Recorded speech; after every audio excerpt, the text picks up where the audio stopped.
JC, l'intimité avec le Seigneur Jésus-Christ, l'assurance absolue du salut de ton âme. Alléluia, alléluia, alléluia. Bonjour à tous. Je sais que vous allez tous bien à cause du Seigneur qui veille sur tout le monde. Alors, je suis très content de vous retrouver aujourd'hui pour un autre enseignement de l'ISJC, l'intimité avec le Seigneur Jésus-Christ. Nous diffusons, n'est-ce pas, à partir donc de Dallas, au Texas. Et je vais prier au nom puissant de Jésus-Christ. Père, nous te rendons grâce pour ces moments que tu nous accordes pour parler de toi, afin que l'Église comprenne de mieux en mieux pour qui elle a cru, que le chrétien comprenne de mieux en mieux pour qui il a cru, pour qui il est assis à l'Église, pourquoi il s'appelle chrétien. Saint-Esprit, prend contrôle maintenant et enseigne ton peuple en amenant toute pensée captive à l'obéissance de la parole de Dieu, afin que ce jour-là, que tous soient irrépréhensibles devant l'office qui vient, non plus pour prêcher l'évangile, mais pour juger et régner. Merci au nom puissant de Jésus-Christ. Je prie que ce que tu vas recevoir là maintenant, comme parole, reste dans ton cœur. J'empêche l'ennemi de l'enlever au nom puissant de Jésus. J'empêche l'ennemi d'enlever cette parole que tu vas entendre au nom puissant de Jésus-Christ. Je te couvre par le sang de Jésus. Au nom puissant de Jésus, nous avons prié. Amen. Alléluia, alléluia. Bonjour une fois de plus, chers frères et sœurs en Christ et tes invités. Eh bien, nous voici encore. J'espère que si tu n'as pas, n'est-ce pas, tu tombes sur cette vidéo la première fois, tu dois absolument t'abonner pour ne pas rater ces enseignements qui transforment la vie, qui donnent non seulement cette vie, mais la vie éternelle. Il s'agit ici de Jésus-Christ. Quand on parle de l'intimité avec le Seigneur Jésus, ce n'est plus une simple affaire, c'est-à-dire que viens, suis-moi, et puis viens, on s'asseoir, on croise les mains et les pieds. Non. C'est dans son intimité, c'est-à-dire être avec Jésus-Christ, parce qu'il est vivant. Le Père est aussi vivant.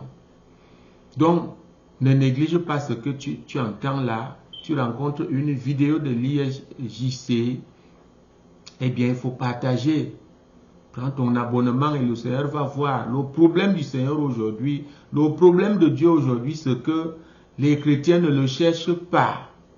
Ils ne désirent pas être avec lui. Il faut être avec Jésus, avec le Père chaque jour. En esprit, cela est possible et cela se fait. Mais seulement cela n'est pas donné à tous de l'enseigner. Vous comprenez, c'est une grâce que de connaître ces choses. Donc voilà pourquoi l'ISJC a été suscité. L'intimité avec le Seigneur Jésus-Christ, l'intimité avec lui et la grande communion, la communion profonde avec le Père. Aujourd'hui donc, nous abordons un thème, une écriture que tu lis chaque jour. Mais il faut que tu comprennes le contenu de cette écriture, comprendre, n'est-ce pas, Jean chapitre 14, le verset 19, que nous lisons tout de suite. Encore un peu de temps et le monde ne me verra plus, mais vous me verrez, car je vis et vous vivrez aussi. Car je vis et vous vivrez aussi. C'est le Seigneur Jésus lui-même qui parlait à cette époque, tenu physiquement devant les disciples. Les disciples, et donc 12 seront choisis. Ils s'appelleront apôtres. Et c'est grâce à eux que nous sommes là aujourd'hui. On s'appelle chrétiens. Parce qu'ils ont témoigné de Jésus-Christ, de tout ce que Jésus-Christ a fait, de tout ce qu'il a dit, pourquoi il est venu. Ils l'ont rapporté. Ils ont rapporté l'évangile. Vous comprenez, à cette époque-là. Et Jésus leur parlait. Ils étaient comme un échantillon. Un échantillon. Parce qu'il n'était pas possible que le monde entier soit avec Jésus en même temps. C'est grâce à ces gens-là que nous avons les Écritures. Le problème que l'Évangile soulève aujourd'hui, c'est que on a l'impression que, telles que ces choses nous ont rapporté, c'est encore là une histoire. Comme j'entends dire, l'Ancien Testament, c'est une histoire. Et beaucoup ne comprennent même pas que l'Ancien Testament, c'est les prophéties. C'est l'Ancien Testament qui a donné naissance au Nouveau Testament et aux épîtres. C'est-à-dire que le Nouveau Testament qui est composé, n'est-ce pas, de l'Évangile et des épîtres. Et des épîtres, et tu ajoutes Apocalypse qui est une prophétie de ce qui va se passer bientôt. Donc voilà, le chrétien aujourd'hui doit comprendre que, eh bien, comme on dit là, les malins, ils ne veulent même pas que les gens lisent l'Ancien Testament. Ils disent que c'est l'histoire. Et aussi, on voit certaines personnes qui enseignent aussi maintenant, qui prêchent l'évangile, le Nouveau Testament aussi, ça commence aussi à devenir une histoire petit à petit. Petit à petit. C'est même, je peux dire même à 98%, on enseigne les évangiles comme une histoire. Jésus a fait, Jésus a dit, Jésus a fait, Jésus a dit. Voilà donc le problème de l'Église aujourd'hui. C'est que le Nouveau Testament aussi est devenu une histoire. Et quand c'est l'histoire, on se croise les bras. On écoute. Ah oui, c'est les contes de fées, les contes. Koulou, la tortue. Et puis, la panthère. Vous comprenez, les histoires. Les histoires. Il a fait, oui, il a fait. Mais qu'est-ce que toi tu fais aujourd'hui? Est-ce que c'est en entendant ça tout simplement que on devient chrétien? Chrétien spirituel, parce que c'est là tout le problème. Cette parole que tu entends là, toi, Église, t'appelle à l'action. Tu dois agir. Tu dois agir. Agir à l'intérieur de toi-même. Ça doit sonner comme une révolution. Ce que tu entends là, cette parole. Encore un peu de temps, le monde ne me verra plus. Mais vous, vous me verrez, car je vis et vous vivrez aussi. Il était avec les apôtres. Ils l'ont vu. Jésus-Christ parlait là, ce moment-là. Il parlait de la résurrection. C'est-à-dire que d'ici 3 jours là, en fait, c'était déjà très proche son arrestation. Donc, à partir de là, de ce jour où il avait été arrêté, crucifié, jusqu'à la résurrection 3 jours après, c'est ça, c'est cette période. Et vous, vous me verrez, vous allez me voir. Vous allez me voir, mais le monde ne me verra plus. Effectivement, quand il ressuscite, le monde ne l'a plus vu. Ce n'est que ses disciples qui le voyaient. Ce sont ses disciples qui le voyaient. On peut dire quoi? Eux, ils l'ont donc vu. Cette promesse s'est accomplie dans leur vie. Il a dit, et votre joie sera grande. Il répète la même parole dans Jean chapitre 16. Le verset 16, encore un peu de temps, et vous ne me verrez plus. Et puis encore un peu de temps, et vous me verrez parce que je vais au Père. Alléluia. Quand il ressuscite, il était maintenant de passage. Ce n'était plus Jésus, homme 100%, mais c'était Jésus ressuscité. Il a même empêché que Marie, n'est-ce pas, le touche. Il dit, ne me touche pas. Je ne suis pas encore allé au Père. Vous comprenez, Jésus-Christ ressuscité était de plus en plus spirituel, mais il apparaissait physiquement pour montrer les deux paumes de main, la côte qui a été percée et les pieds. Il dit, j'ai bel et bien été crucifié, je suis bel et bien parti dans l'au-delà, au séjour des morts. Eh bien voilà, les stigmates sont encore là. Il y avait même encore les traces de sang. Parce que ses mains et ses pieds ont été percés pas par une simple pointe, mais par les barres de fer, le fer à béton. On a coupé comme ça et c'est avec ça, ce n'était pas tranchant. On tapait fort pour que ça perce.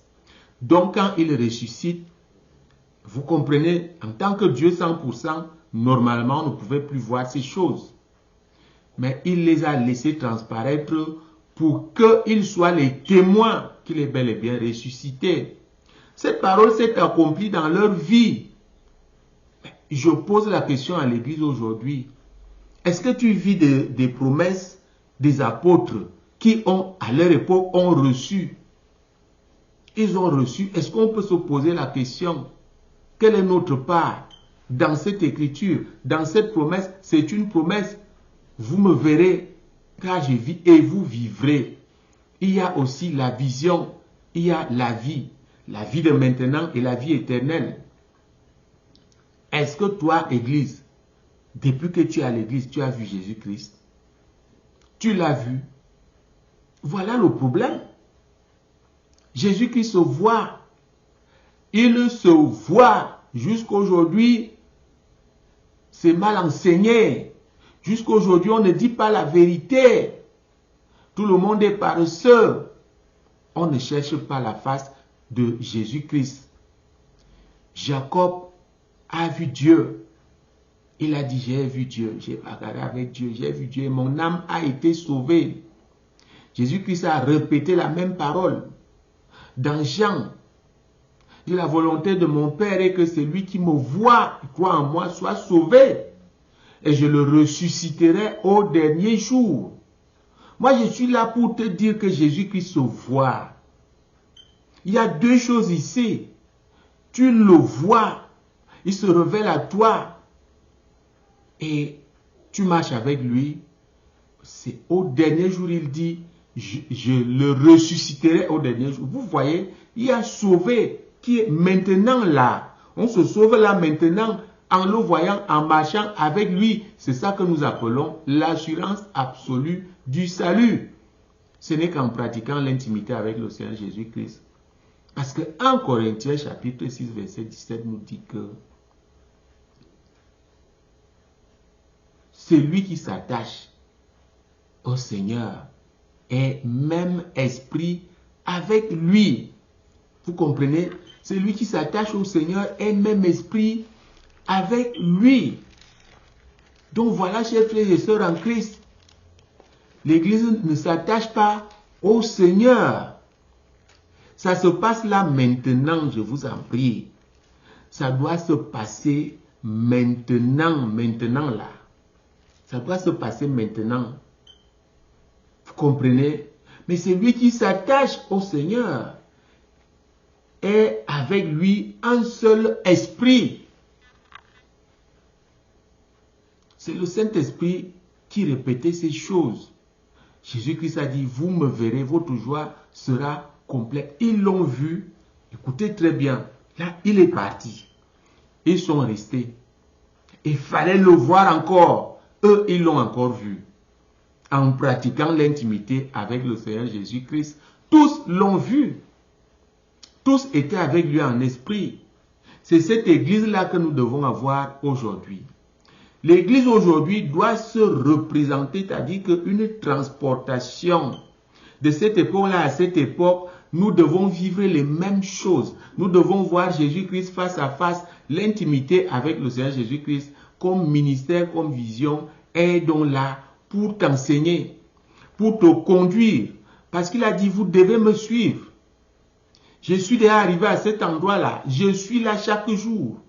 Et les membres de l'IEJC, nous sommes déjà à cet endroit.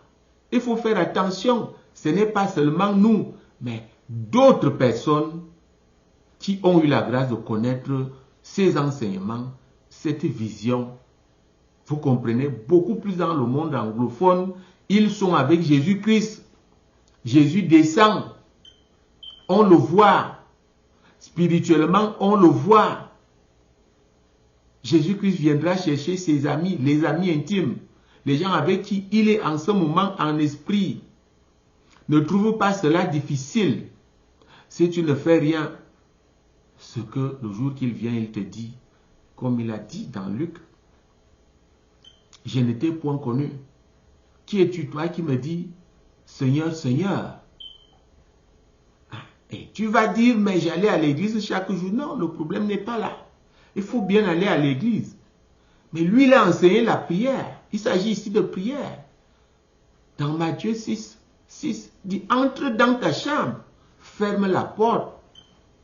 C'est ça, il initiait comme ça l'intimité avec le Père.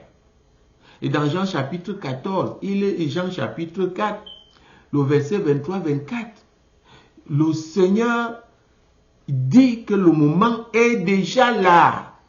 Il avait trouvé le judaïsme, n'est-ce pas, les 10 commandements, c'était tout ce que les gens faisaient. Il dit non, le moment est déjà venu où vous devez adorer le Père en esprit et en vérité. Pourquoi? Parce que le chrétien aujourd'hui est censé avoir l'esprit de Jésus-Christ, le Saint-Esprit. Quand tu as au moins le Saint-Esprit, ici à l'intimité avec le Seigneur Jésus-Christ, nous t'enseignons comment maintenant tu progresses et tu arrives dans la présence de Dieu. Voilà la vie d'une vraie église. La vie d'un vrai serviteur de Dieu, la vie d'un vrai enfant de Dieu, c'est celui qui vit avec Dieu chaque jour. Il est assis devant sa présence. Je vous dis, ces choses sont prouvées, ces choses sont palpables, elles sont plus réelles que ce que nous faisons là. Ce que nous faisons là chaque dimanche. Il n'y a que dimanche qu'on va chez Dieu. Non, je vais t'annoncer, Dieu n'est pas dans les bruits. Dieu n'est pas dans les bruits. Dieu est, c'est-à-dire que toi et lui seul. Tu es assis devant lui, le Saint-Esprit est là. Jésus-Christ est là. La Trinité divine, ce n'est pas dans le bruit. Donc voilà.